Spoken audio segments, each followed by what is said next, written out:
بسم اللہ الرحمن الرحیم۔ السلام علیکم۔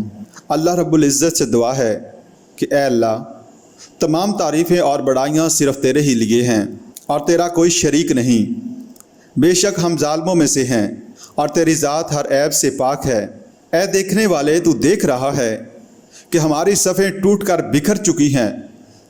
تو اپنی بے پناہ قدرت سے ان ٹوٹی ہوئی صفوں کو جوڑ دے اور انہیں درست فرما دے۔ اے جاننے والے، تو خوب جانتا ہے کہ ہمارے چہرے تیرے گھر کی طرف ہیں، مگر دل کہیں اور بھٹک رہے ہیں۔ ہمارے پریشان اور وحشت زدہ دلوں سے دشمنوں کا خوف نکال دے کہ تیرے سوا دلوں کو سکون دینے والا کوئی نہیں۔ اے عالم و خبیر، تجھے خبر ہے کہ ہمارے قدم صراط مستقیم چھوڑ کر تباہی کے راستے پر اتنی دور جا چکے ہیں کہ اس کے آگے خون کا لامحدود سمندر اور زہریلی ہواؤں کا ہلاکت خیز طوفان ہے۔ یہ ناخدا تو سارے سفینے ڈبو چکے ہیں۔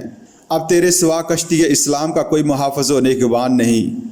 آج ہم تجھ سے تیری اسی رحمت خاص کا سوال کرتے ہیں جس کا عظیم الشان مظاہرہ تو نے اس وقت کیا تھا جب حضرت نوح علیہ السلام نے یہ کہہ کر تجھے پکارا تھا کہ اے رب، میں بہت کمزور ہوں، پس تو ان سے میرا بدلہ لے۔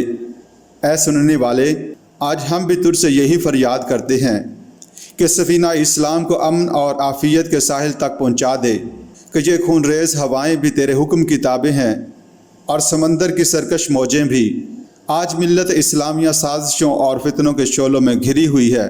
ہم اقرار کرتے ہیں کہ یہ آگ ہماری ہی بدعمالی کا نتیجہ ہے، مگر اے بے پناہ اور بے مثال رحم و کرم والے، جس طرح تو نے اپنے خلیل حضرت ابراہیم علیہ السلام پر آتش نمرود کو ٹھنڈا کیا تھا، اپنی اسی رحمت خاص کے صدقے اس آگ کو بھی بجھا دے کہ تیرے سوا کوئی کارساز اور مددگار نہیں۔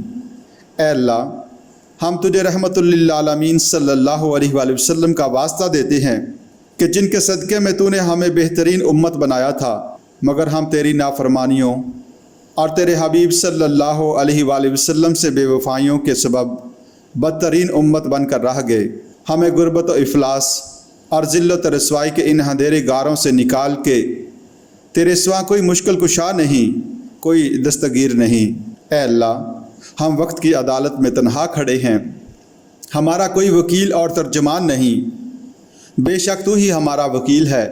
ہم نے اپنے نفس اور شیطان کے فریب میں آ کر اس حقیقت کو بھلا دیا تھا، مگر تو ہمیں فراموش نہ کر۔ آج ہم تجھ سے وہی دعا کرتے ہیں جو تیرے حبیب صلی اللہ علیہ وآلہ وسلم نے میدان بدر میں مانگی تھی۔ اپنے نام لیواؤں کو بے نام و نشان ہونے سے بچا لے کہ تیرے سوا کوئی بچانے والا نہیں۔ جس طرح فتح مکہ کے موقع پر اسلام کی فتح و نصرت کے لیے اپنے غیبی لشکر زمین پر اتارے تھے، ایک بار پھر اپنے انہی غیبی لشکروں کو ہماری مدد کے لیے بھیج۔ ہم تو اس قدر عاجز اور کمزور ہیں کہ غیروں کی مرضی کے بغیر سانس بھی نہیں لے سکتے۔ یا قوی العزیز، ہمیں اس غلامی سے نجات دے اور ہمیں اپنے نفس کے حوالے نہ کر۔ اے مالک ارض السما، ہمارے نامہ اعمال کی طرف نہ دیکھ کہ وہ تو کالی رات سے بھی زیادہ سیاہ ہے، پس اپنے شان کرم کا اندازہ کر اور ہمیں خالی ہاتھ نہ لوٹا کہ تیرے سوا کوئی دینے والا نہیں۔